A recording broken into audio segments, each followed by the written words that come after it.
Hello guys, कैसे हो आप? Welcome back to my channel. आज हमारे घर में सुबह सुबह बन रही थी पूरम पोली, वो भी दीदी की फरमाइश पर। और ये मेरी मम्मी नीचे पूरम पोली की तैयारी कर रही है। ये है पूरम पोली और देखिए कैसे फूल रही है ये धीरे धीरे। वैसे मेरी मम्मी बहुत अच्छी पूरम पोली बनाती है। ये हो गई हमारी पूरम पोली की थाली बनकर तैयार।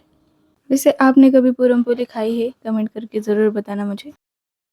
इसमें ये दूध है, ये आमटी, ये पकौड़े हैं, ये कुरडई, राइस पापड़, ये मेथी है और ये पूरम पोली। वैसे चावल भी होते हैं, पर 2 पूरम पोली खाने के बाद पेट में जगह नहीं बची थी चावल खाने के लिए, इसलिए नहीं लिया था। वैसे कैसी लगी ये थाली आपको? कमेंट करके ज़रूर बताना। खाना खाने के बाद हम निकले थे मार्केट दीदी को मकर संक्रांति के लिए साड़ी खरीदने के लिए। साड़ी की बहुत अच्छी अच्छी वैरायटी मार्केट में आई थी। जितनी ज़्यादा साड़ियाँ देखे उतने ज़्यादा कंफ्यूज होते हैं हम साड़ी खरीदते वक्त। बांधनी की साड़ी भी बहुत दिख रही थी इस बार, तो हमने ये बांधनी की साड़ी खरीद ली जो दीदी को बहुत पसंद आई। और वो हमेशा संक्रांति पे ग्रीन कलर की साड़ी ही पहनती है। वैसे ब्लैक कलर की साड़ियों का कलेक्शन भी बहुत बढ़िया आया था मार्केट में, क्योंकि हमारे यहाँ ब्लैक कलर बहुत पहनते हैं मकर संक्रांति पे। हमारे घर आने के बाद जीजू और भाई गए थे पतंग लेने। वहाँ पर ये अंकल ऐसे एट अ टाइम ही पतंग बना कर दे रहे थे सभी को। ये दूसरे दिन की क्लिप है। दूसरे दिन ही हम निकले थे पुणे मेरे बहन के घर। वो वापस आने वाले थे, इसलिए मुझे भी अपने साथ ले गए कुछ दिनों के लिए। अब कुछ दिन वहीं रुकने वाली हो और वहीं से ही शूट होंगे आगे के कुछ वीडियो। जाते जाते रुके एस मार्ट में कुछ ग्रोसरी और सब्जियाँ लेने के लिए। ऑन द वे ही था, इसलिए सबसे पहले वहीं चले गए।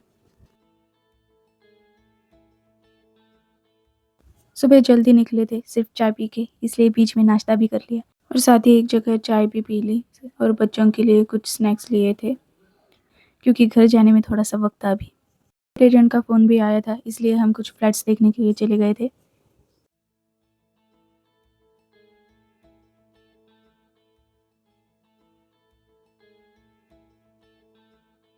ये था पहला फ्लैट जहाँ हम गए थे और इसकी हालत तो देखो क्या हो गई थी।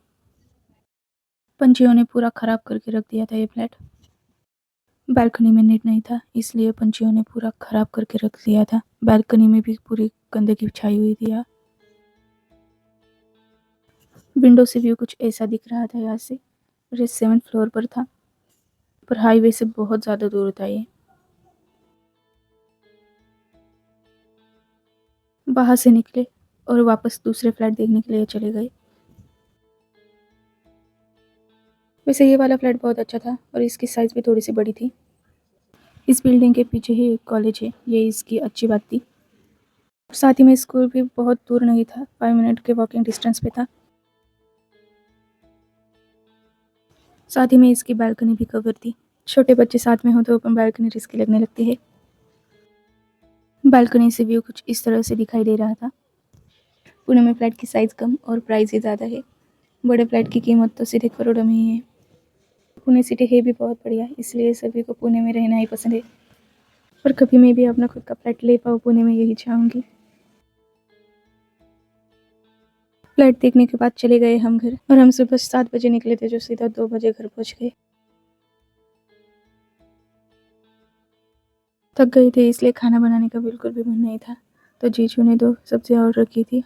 पिंडी छोले खाने का मन था, इसलिए पिंडी छोले ऑर्डर किए थे और उसी के साथ दाल मखनी भी ऑर्डर की थी। पर ये दोनों ही सब्जियाँ पता नहीं क्यों अजीब लग रही थी, बहुत ज़्यादा खट्टी लग रही थी, इसीलिए खाई ही नहीं। पता नहीं ख़राब थी या क्या थी, पर दोनों ही सब्जियाँ वेस्ट हो गई। अब होटल का नाम तो नहीं बता पाऊँगी मैं, पर यहाँ से वापस से ऑर्डर करें या नहीं, यही सवाल चल रहा था दिमाग में। पर इनकी प्याज की पैकेजिंग बहुत अच्छी लगी मुझे।